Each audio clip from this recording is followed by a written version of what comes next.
Ok, então muito bom dia. Estamos hoje na Biblioteca Pública de Évora, convocados por um códice em particular, por um livro, o livro primeiro do fundo do Mosteiro de Nossa Senhora do Paraíso de Évora. Um livro particularmente interessante, como teremos a oportunidade de ver, pelo facto de ele constituir uma memória privilegiada do processo de conformização da comunidade com o modelo da observância dominicana, de uma comunidade feminina, e de perceber como o livro acaba por cumprir uma função, por um lado, memorialística, de todo esse processo, que é apresentado como um processo exemplar e cuja atualização, no fundo, prolonga e atualiza para as monjas, para as freiras vindouras, atualiza este próprio processo de obediência aos ditames da observância e de fidelidade aos princípios da regra e das constituições dominicanas. Para percebermos um bocadinho esta comunidade, a importância do livro e esta comunidade dominicana de Nossa Senhora do Paraíso de Évora, temos que recuar um pouco mais, recuar até às primeiras décadas do século XV, para uma comunidade ligeiramente diferente, para uma comunidade dita das Galvoas, uma comunidade de mulheres que vivem em comunidade, uma pequena comunidade, inicialmente apenas 3 mulheres, 2 irmãs, Beatriz e Inês Galvoa, e uma outra Beatriz, oriunda de uma outra vila alentejana, de Elvas, que encetam uma experiência de vida em comum, de vida pobre, de vida penitente, aliando a caridade, a oração e o exercício contemplativo também com o trabalho manual. Estas mulheres instalam-se dentro do espaço urbano, entre a Rua do Machede e a Rua Estevens, perto da Porta de Moura, mas dentro e ao abrigo das muralhas da cidade, em casas que são facultadas pelos próprios pais. E intitulam-se a si próprias mulheres da pobre vida e não obedecem a qualquer regra religiosa reconhecida pela Igreja e colocam-se sob a obediência do Bispo de Évora. Este tipo de experiências encontramos-las e, aliás, elas multiplicam-se no interior da cidade de Évora ao longo de todo o século XV. Vamos encontrá-las depois replicadas noutros núcleos urbanos do sul de Portugal, sobretudo do sul de Portugal, ao longo do século XV, em larga medida replicando numa dimensão feminina a experiência masculina do movimento eremítico da Serra d'Ossa, também ele protagonizado sobretudo por leigos que procuram no ermo e nessa aliança entre a vida contemplativa e penitente e o trabalho, um espaço de renovação religiosa e de maior fidelidade ao Evangelho. Novamente, grupos que não estão sujeitos a uma regra instituída pela Igreja e que não fazem a profissão de quaisquer votos públicos. Portanto, estamos sob formas de vida religiosa, de facto, vivido em pequenas comunidades, mas à margem de qualquer forma de institucionalização. É interessante perceber, de facto, como o universo feminino do Sul vai se sentir atraído por esta experiência e vai procurar replicá-la no interior dos próprios núcleos urbanos, assumindo também elas a pobreza voluntariamente aceite como um traço distintivo. E esta comunidade que se instala inicialmente na Rua do Machede com estas 3 irmãs, vai-se manter neste formato, se quisermos, praticamente até ao final do século XV. Conhecemos inclusive o testamento da fundadora, Beatriz Galvoa, o que em si próprio é muito interessante, porque muitas vezes destas comunidades sabemos o que se dizem delas, mas não ouvimos a voz das próprias mulheres traduzido em documentos da sua própria lavra, e de facto ela no seu próprio testamento faz eco desta experiência que ela fundou, e sobretudo no testamento vai dando indicações, conselhos à comunidade e às irmãs que vierem para manterem a fidelidade à sua forma de vida, esta vida penitente, pobre, de uma radical fraternidade no interior da comunidade, de obediência apenas ao bispo e de ligação espiritual com os ermitas da Serra d'Ossa. Outros conselhos interessantes, a questão de se indicar que não se devem receber mulheres de linhagem, porque essas mulheres trazem consigo outro tipo de aspirações e têm mais dificuldade em aceitar a vivência humilde da comunidade e a partilha entre todas das tarefas da casa e dos exercícios caritativos que desenvolviam em relação a doentes e em relação, pelo menos conhecemos isso, a raparigas órfãos. Beatriz Galvão tinha razão, portanto, ela acaba por falecer uma década depois, cerca de 1471, e a comunidade, após a sua morte, vai precisamente encetar um percurso de aproximação aos dominicanos. Évora tinha um convento dominicano desde o século XIII, que se reforma também na observância cerca de 1466, e esta comunidade feminina começa um trajeto de aproximação aos dominicanos e ao modelo observante dominicano. E isso é particularmente interessante na medida em que, no caso português, pela mesma altura, uma outra fundação mais a norte, em Aveiro, aceita também, a partir de 1461, reformar-se na observância, sob a direção de uma comunidade observante masculina, e que se tornará particularmente importante e prestigiada na medida em que, durante 2 décadas, terá junto a essa comunidade a princesa Santa Joana, filha de Afonso V, que aí se instala, que tem o seu passo, que partilha o cotidiano com a comunidade e que passará aí o resto da sua vida, até à morte, e sobre a qual a comunidade de Aveiro construirá também uma memória particularmente prestigiante, unindo-a à santidade das suas fundadoras. E este modelo feminino associado, por um lado, a mulheres que são oriundas da corte régia e, por outro lado, à própria filha do monarca, de Afonso V, faz com que estas próprias comunidades se sintam também atraídas por imitar e por adotar os mesmos costumes. Até porque estas comunidades vão começar também a acolher outras mulheres de linhagem contra os conselhos de Beatriz Galvão. E é precisamente a entrada na comunidade destas mulheres ligadas a famílias importantes, quer da elite eburense, quer famílias com importantíssimas ligações à corte, como veremos é o caso dos Correias e dos Grãos, faz com que a comunidade precipite este percurso de gradual institucionalização. A comunidade já vai aparecer como uma comunidade de terceiras dominicanas em 1496 e passados 20 anos, precisamente em 1516, a comunidade assume oficialmente a sua reforma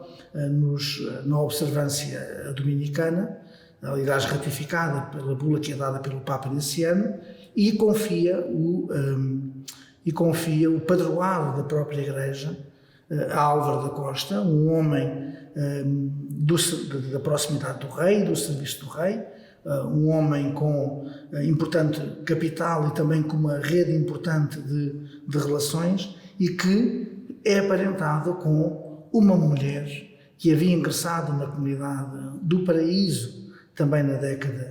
possivelmente na década de 90, e que vai ser a sua prioresa a partir de 1507. Essa mulher chama-se Joana Correia e, no fundo, é ela a figura central deste códice que nos traz aqui hoje. É um códice que é produzido no final do priorado de Joana Correia. Joana Correia tem um priorado ainda longo, desde 1507 até 1532, e vai-lhe suceder no priorado uma sua sobrinha, Margarida de Agrã. Portanto, estamos numa lógica de continuidade, de um testemunho e de uma estratégia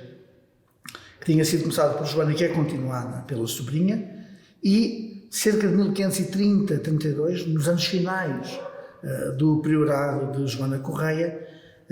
ela manda fazer um livro de tombo do mosteiro.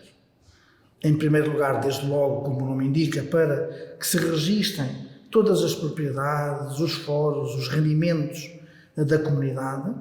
mas depois, juntamente com esse tombo, vai-se também fazer uma memória das origens da comunidade e, juntamente com ela, o registro daquelas que fundaram a casa, que a reformaram e que nela viveram virtuosamente e morreram. Isto é muito interessante porque, se olharmos depois para os textos que são produzidos a este propósito, sobre o passado da comunidade, praticamente todo o período mais longo, que vai desde, possivelmente, as primeiras décadas do XV até ao final do século, são resumidos num parágrafo, em que fala simplesmente destas beguinas, destas mulheres virtuosas, destas galvoas que fundaram esta comunidade, mas que estão ainda relacionadas com um passado, que é um passado de alguma forma irregular, na medida em que não é ainda um passado conforme com os modelos da observância dominicana. E por isso, estas memórias rapidamente passam sobre essa fase, para, sobretudo, falar da entrada de Joana Correia na comunidade e na forma como ela vai precipitar este percurso de aproximação aos dominicanos. Desde logo porque ela é uma mulher de linhagem, e o texto vai dizer que ela ameaça a comunidade de sair se a comunidade não infletir no seu percurso, dizendo que aquela forma de vida nem é condigna com a sua linhagem,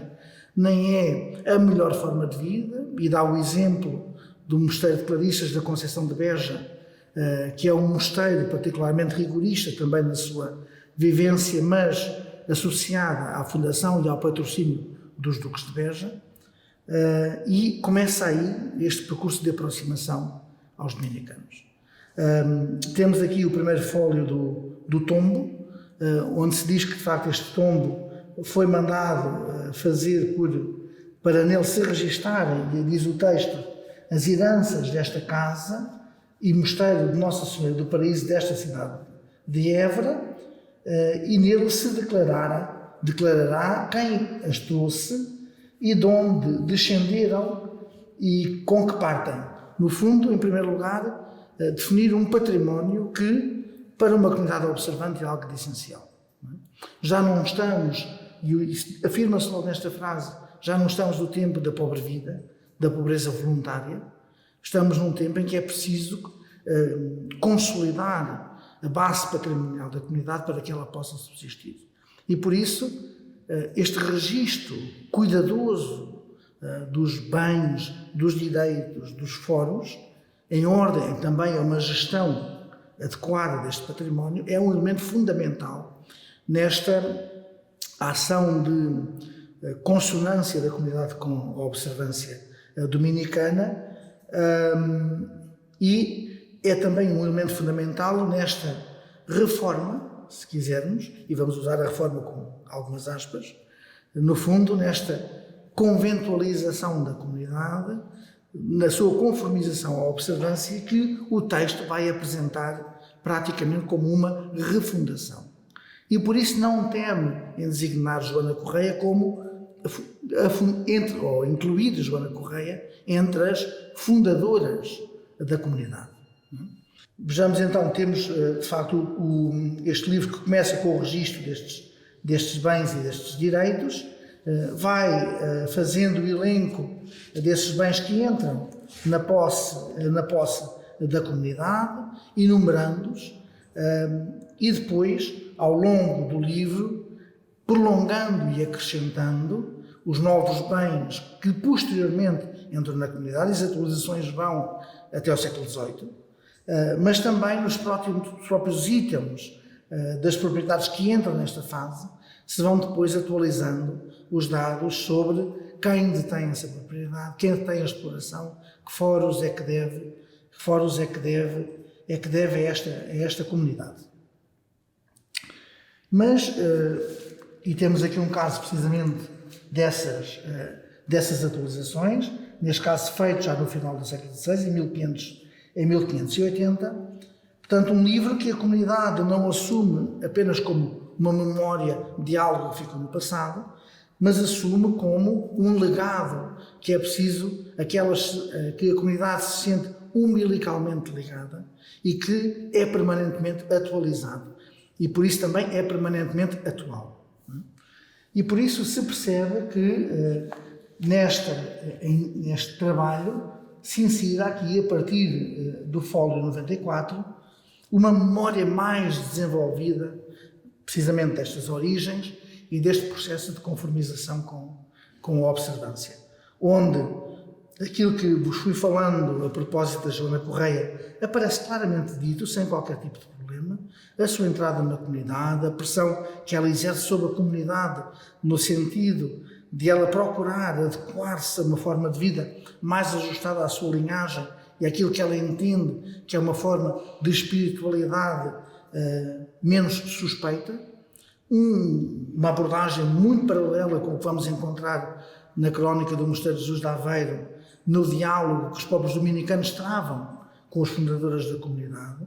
e lançando esta suspeita sobre estas formas não regradas da vida religiosa, que eles intitulam muitas vezes de uma forma pejorativa como beguinaria, chamando-as de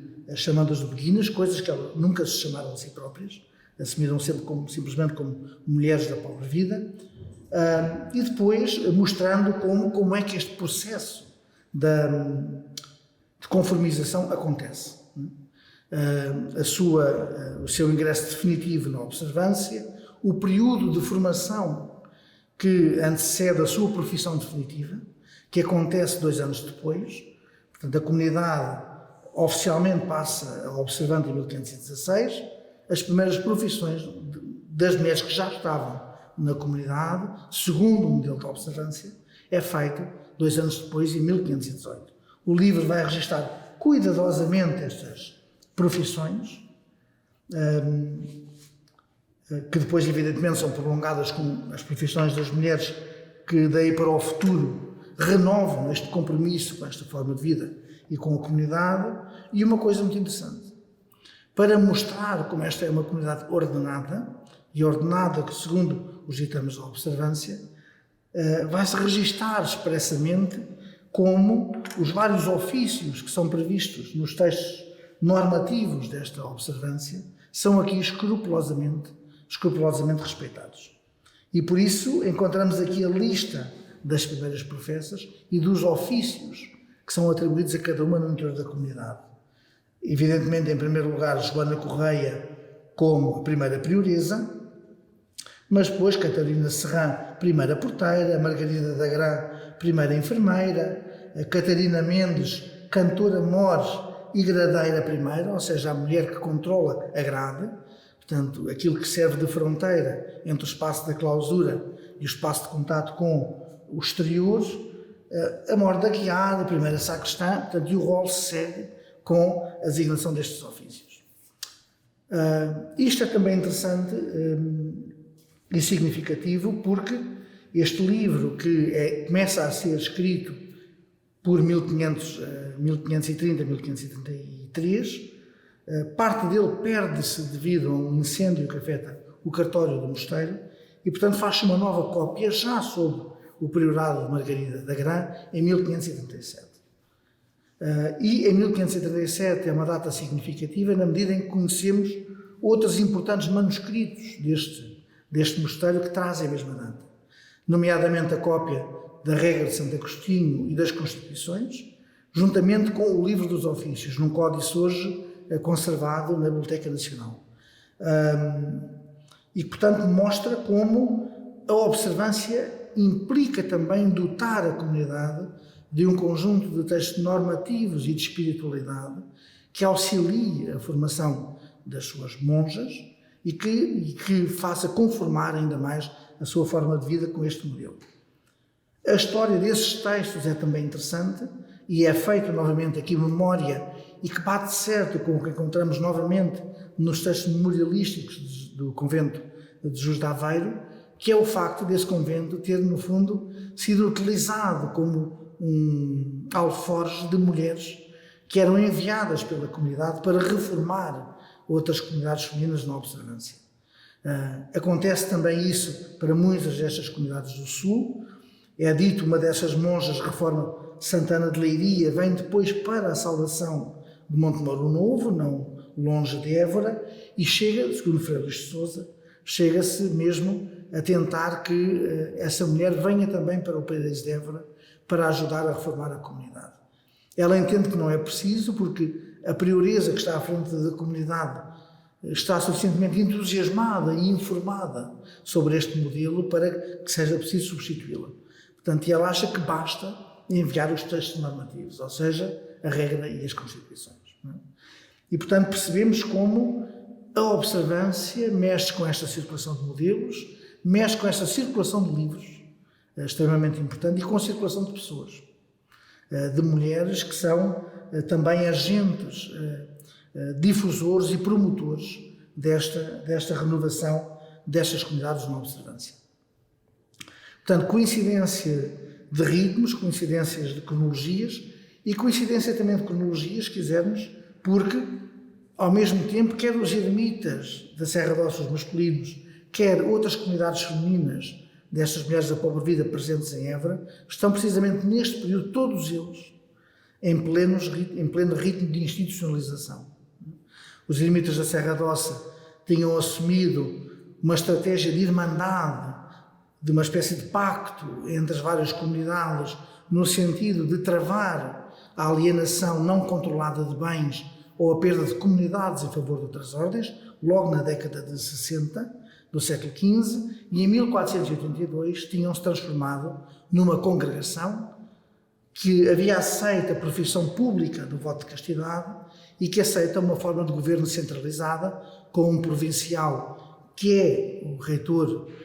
da comunidade da Serra de Ossa, com direito a visitar as várias comunidades, e comunidades que passam a ser governadas não por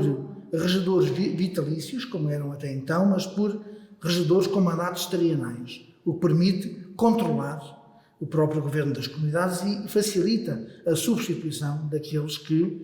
cujo desempenho causar mais problemas. Em Évora, muitas destas comunidades femininas estão também todas elas em processo de aproximação, sobretudo às ordens mendicantes e às observâncias. E, neste caso, sobretudo à observância dominicana. Além do Paraíso de Évora, temos mais duas comunidades que se conventualizam, Santa Catarina de Sena e Santa Marta. Santa Marta acabará depois por desaparecer e integrar-se na comunidade de Santa Catarina de Sena. Temos também um outro grupo, a comunidade de Santa Mónica, que já no século XVI vai integrar-se na ordem dos eremitas de Santo Agostinho. Portanto, percebemos aqui toda uma sintonia de ritmos, de gradual controle destas experiências não regulares e depois da sua conformização aos modelos reformados dentro destas ordens. Modelos e ritmos apoiados, aliás, quer pelas autoridades eclesiásticas e pelos próprios prelados evorenses, quer pelo próprio monarca, que ouve as queixas dos povos desde os tempos de Dom João II, desde as primeiras cortes que Dom João II convoca, queixar-se pela primeira vez destes conventículos de frades, de fradecos e de freiras que, sem regra, pululam por todo o reino, sem qualquer controle, e que era preciso conventualizar e disciplinar.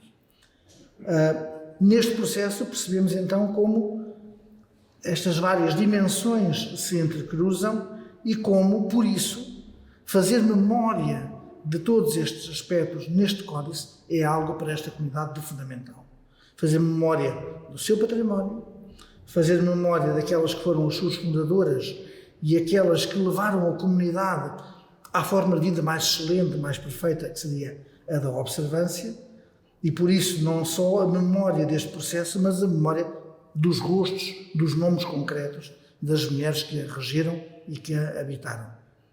E por isso também toda a atualização que foi sendo feita ao longo dos séculos XVI, XVII e XVIII e que encontramos também neste livro, e por isso o volume do próprio Códice, que acentua precisamente a permanente vinculação e identificação da comunidade com este modelo original. Um último aspecto muito interessante neste códice também, que é um testemunho raro, sobretudo para estas cronologias, é a memória que o códice faz das próprias obras que são feitas na Igreja e que são feitas nos espaços conventuais. E percebemos também aqui como este convento é interessante e é particular, porque se repararmos é uma comunidade, ao contrário das comunidades femininas, religiosas femininas, que não nasce afastada do espaço habitado, como acontecia com muitos mosteiros, que procuravam espaços mais afastados para favorecer o recolhimento, a solidão, a contemplação. Trata-se de uma comunidade que nasce no coração da própria cidade, em casas entaladas entre duas ruas, e que vai precisar de crescer, e ao mesmo tempo garantir a clausura das suas habitantes. E por isso o que vamos encontrar aqui, à medida que a comunidade cresce e que se transforma, e que passa de um regime da pobre vida para a observância, será este crescimento quase, não sei muito bem que termo usar, mas este crescimento muito dinâmico do espaço, que vai gradualmente conquistando e comprando e adquirindo e agregando a si quintais, casas que confinam com o espaço original, conseguindo autorizações da própria edilidade para construir varandas que passem sobre a rua e que permitem à comunidade estender-se para o outro lado da rua, e internamente também pelo desenvolvimento do espaço cultural, pelo aparecimento de oficinas e de espaços para a criadagem, por exemplo, quando a comunidade de fato deixa de ser ela a assegurar o trabalho da casa e confiar a outras esse trabalho, ou quando desenvolve os espaços ligados à leitura, ligados à própria produção dos manuscritos, os espaços para o descanso das monjas. E tudo isto, todo este processo de construção e de ampliação da igreja e do mosteiro aparece também registado neste livro. Evidente, desde logo, pelo patrocínio de Dom Álvaro da Costa, a quem é entregue o padroado da igreja em 1519, mas depois as várias campanhas construtivas que se lhe vão suceder ao longo do tempo. E isto ainda é mais importante, dado que hoje não resta nada do edificado deste mosteiro. Ele foi destruído cerca de 1900, a comunidade foi extinta em 1897, e o mosteiro foi arrasado, destruído 3 anos depois. Conhecemos alguns dos vestígios arquitetónicos que se conservam no Museu de Évora e que atestam o forte investimento artístico feito pelos patronos, procurando os melhores artífices para dar toda a dignidade e todo o luxo a esta nova comunidade, mas encontramos aqui uma descrição do que era este espaço que hoje desapareceu, e não só o que era, mas como este espaço se desenvolveu, cresceu, transformou. Portanto, um códice que, apesar de não encontrarmos aqui, como noutros códices, iluminuras, não encontrarmos um particular investimento artístico no próprio códice, ele é de uma importância fundamental para percebermos o passado desta comunidade e o modo como este modelo observante dominicano foi aplicado nesta comunidade e como ele se traduziu depois numa memória do passado que permaneceu atual e atualizada pelos acrescentos e pelos registros que se foram multiplicando praticamente até à extinção da comunidade. Muito obrigado.